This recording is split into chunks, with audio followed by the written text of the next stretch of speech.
Good morning, dear students. How are you? Yes, I'm also fine.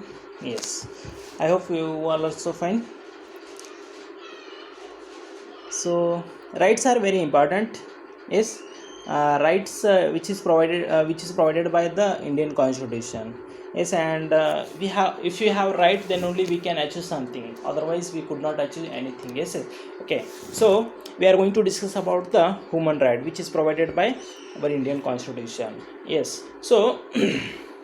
A growth of a civilization, it is done only when we have these types of rights. Yes, and these are very essential for peaceful living and also coexistence and development of our nation and also a human being. Okay, and human beings, that means rights are they are considering as a building blocks of democracy. Yes, and let us discuss about what is the meaning of this human right. Yes, so human right, these are very essential for every human being to lead a life of dignity. Yes, and human rights are conductive to universal development of human beings. Yes, and we found these types of human rights in Athens and Sparta. Yes, the two cities of ancient Greek civilization. Yes, and also we have discussed about the Plato, Aristotle, Socrates, on the relationship between the state and the individual, and human rights are also discussed. Okay, so let us discuss about Magna Carta. So Magna Carta, it was launched in 1215th century. So Magna Carta, it is a great agreement, and it is the base of English constitution. Yes, during 1215th century. Yes, the king, his name is John. He belonged to England, and he broke many ancient rulers and traditions. Yes, and people, they were revolted against the king and pressing for their rights. And as a result, the king, he entered into an agreement and signed the Magna Carta. So as a result, that means due to this, the government interference in the church and came to end. Yes, that means the citizen gained the rights and have a private and ancestral property. Yes, and the equality of all front of laws was asserted. Yes, and Magna Carta, it is an important development in the process of modern democracy.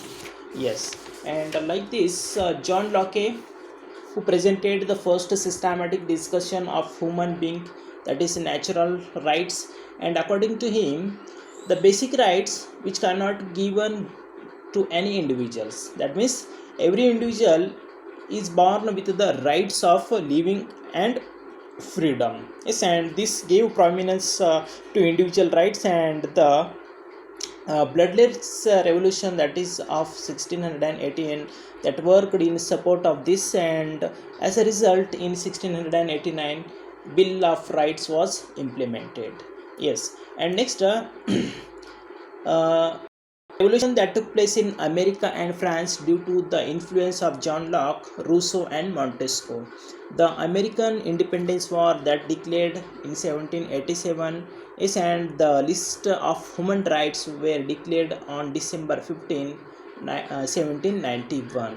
Yes, that is included in the American Constitution. And the first amendment of this American Constitution, the Human Rights Declaration in France in the year 1789. Yes, and it is a very important milestone in the history of human rights. Yes, and the development of human right, it is not restricted to any single geographical area and universal appeal. And the League of Nations that came into existence after the First World War, that is 1919. Yes, and after the Second World War, in order to protect the human rights, with the efforts of Stalin, Roosevelt, and Churchill, the United Nations organization came into existence. That is in October 24, 1945. Yes, and the preamble of UNO that declares, we the people of the world have decided to protect our future generation from the destruction of wars. Yes, and war has driven us to sadness twice in our lifetime. Yes, hence the establishment of UNO, it is prevent human rights violations in any part of the world. Yes, so the preamble of UN it declares, yes, and like this the human rights it was implemented in the year 1948 December 10. So let us discuss about the human rights and the Indian constitution.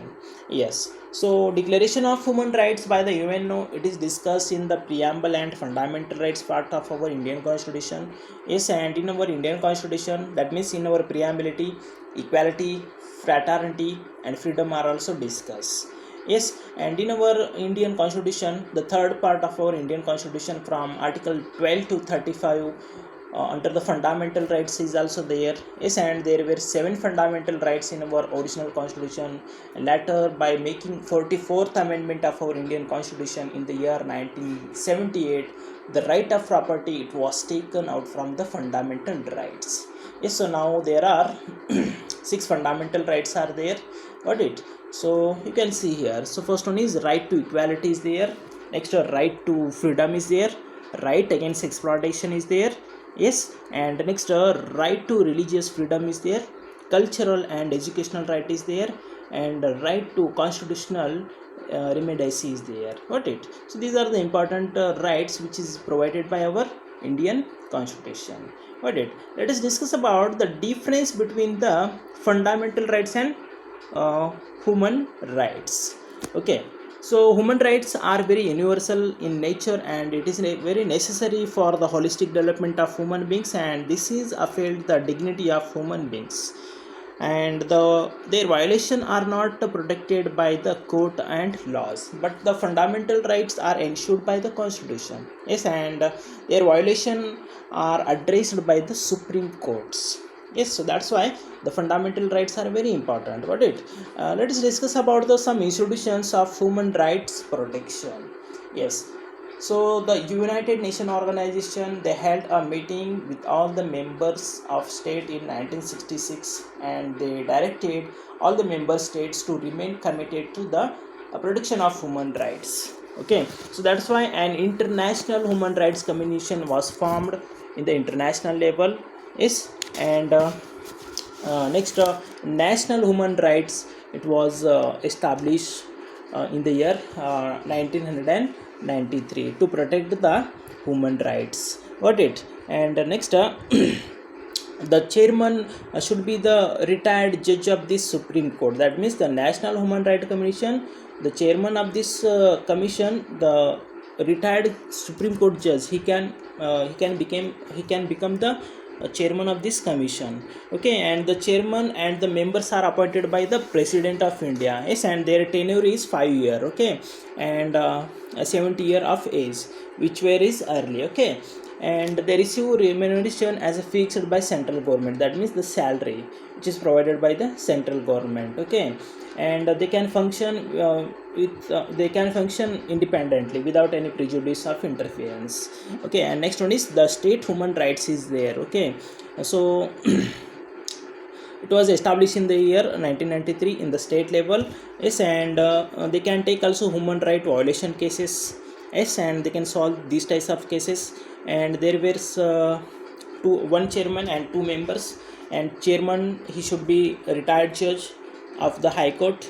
Yes, and a member they should be either serving High Court or the retired judges, and next or the district courts. Okay, and their tenure is 7 years, and they were appointed by governor. Okay, next one is National Commission for Scheduled Caste. So it was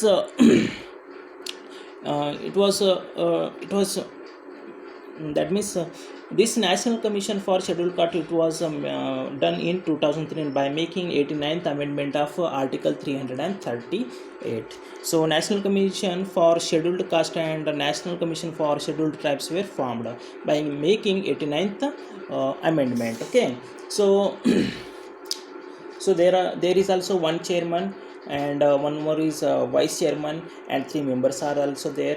So they were appointed by President of India.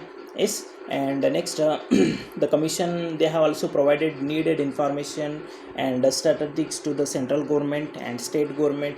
Yes, and they can make some various programs for the benefit of these people. Okay, next one is National Commission for Scheduled Tribes. So same, it is also it is also made by 89th amendment of our Indian constitution in the year 2003. Yes, it has one chairman, yes, and another three members is also there. They were appointed by president. Got it? And next one is National Commission for Backward Classes. So this was founded in 1993. So it has a one chairperson, yes, and four members is also there. So their right is they have to protect the rights of backward classes. Next one is National Commission for Women. Yes, so it was formed in the year 1919. It has a one chairman and five members. Yes, so they also studies about the status of women with the respect of education, sociological, economical, and health. Next one is the National Commission for Minorities. So it was launched or formed in the year 1992 to protect the minority people rights. Okay, so it has a one chairman and one vice chairman and five members is also there. So they are it has a six religious communities that is considered as a minorities. For example, Muslim, Christians, Sikhs, and Buddhist, and Parsis, and Jains. Okay, so these are the important commissions are there to protecting the human rights. Okay, and some important government has implemented some important measures to exploit the to protect the exploitation. For example, Minimum Wage Act, it was implemented in 1948.